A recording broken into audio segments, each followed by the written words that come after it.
नमस्कार, मैं हूं केशव तिवारी और अलग अंदाज में रहती हैं खबरें हमारी। भारतीय जनता पार्टी 2024 के लोकसभा चुनाव में जहां एक तरफ इस बार 400 पार का नारा बुलंद कर रही थी, वहीं 241 सीटों पर जाकर सिमट गई। इतने खराब प्रदर्शन की उम्मीद किसी को नहीं थी। भारतीय जनता पार्टी अपने दम पर स्पष्ट बहुमत भी नहीं जुटा सकी। अब यदि भारतीय जनता पार्टी को इतना नुकसान हुआ तो उसके पीछे कहीं ना कहीं अहंकार ही मुख्य वजह सामने आ रही है। हिंदुस्तान का हर विद्यार्थी जब अहंकार के बारे में पढ़ता है तो उसे 3 नाम स्पष्ट रूप से पढ़ने में आते हैं, जिसमें रावण, कंस और दुर्योधन।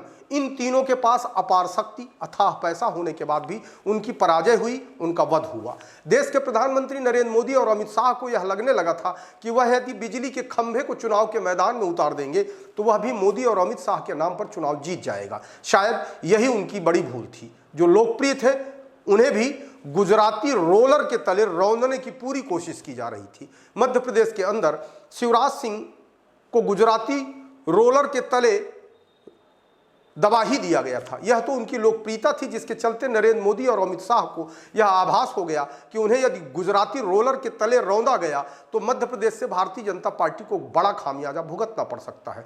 राजस्थान में वसुंधरा राजे को मुख्य राजनीति से दरकिनार करने की वजह चुकानी पड़ी। राजस्थान में जिस तरीके का लोकसभा में प्रदर्शन हुआ, उससे यह बात स्पष्ट साफ हो गई कि वसुंधरा राजे को दरकिनार करने की कीमत भारतीय जनता पार्टी ने चुकाई है।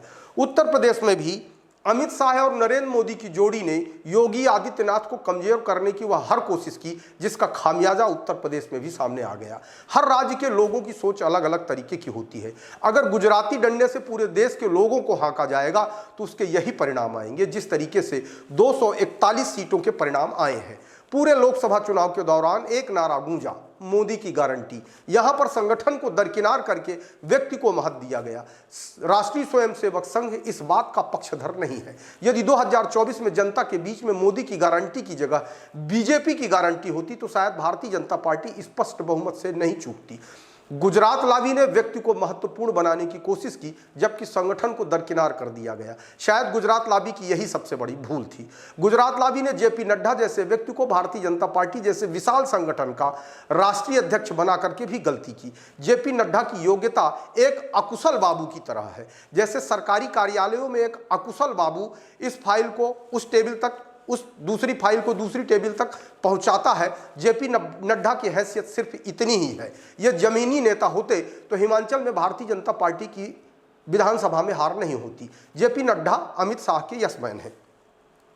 यदि जेपी नड्डा की जगह कोई जमीनी राष्ट्रीय अध्यक्ष होता तो शायद भारतीय जनता पार्टी की यह दुर्गति नहीं होती। लेकिन जेपी नड्डा वही करते गए जो अमित शाह कहते गए। जेपी नड्डा के मुंह से अहंकार की वह पंक्तियां भी निकली जिसे शायद कोई भी संघनिष्ठ कार्यकर्ता नहीं कह सकता। जेपी नड्डा ने राष्ट्रीय स्वयंसेवक जैसी मात्र संस्था को यह कह दिया कि अब बीजेपी को आरएसएस की जरूरत नहीं है। अब भारतीय जनता पार्टी एक बड़ा संगठन हो गया है।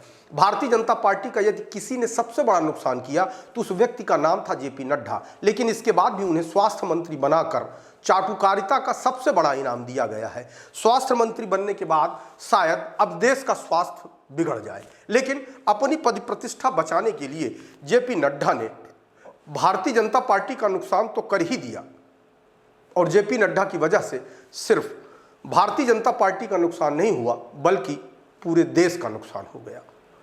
उत्तर प्रदेश की जनता को न तो योगी से नफरत थी और न ही भारतीय जनता पार्टी से। उत्तर प्रदेश की जनता को सिर्फ उन अहंकारी प्रत्याशियों से नफरत थी जो यह मानकर चल रहे थे कि मोदी हैं तो मुमकिन है। मोदी के लहर पर सवार होकर कुछ अहंकारी प्रत्याशी यह मान बैठे थे कि अब कोई उन्हें हरा नहीं सकता। इतना ही नहीं, प्रत्याशियों के अलावा अमित शाह और मोदी भी यह मान बैठे थे कि हम मिट्टी के माधव को खड़ा कर देंगे तो वह भी चुनाव जीत सकते हैं या जीत कर आ जाएंगे।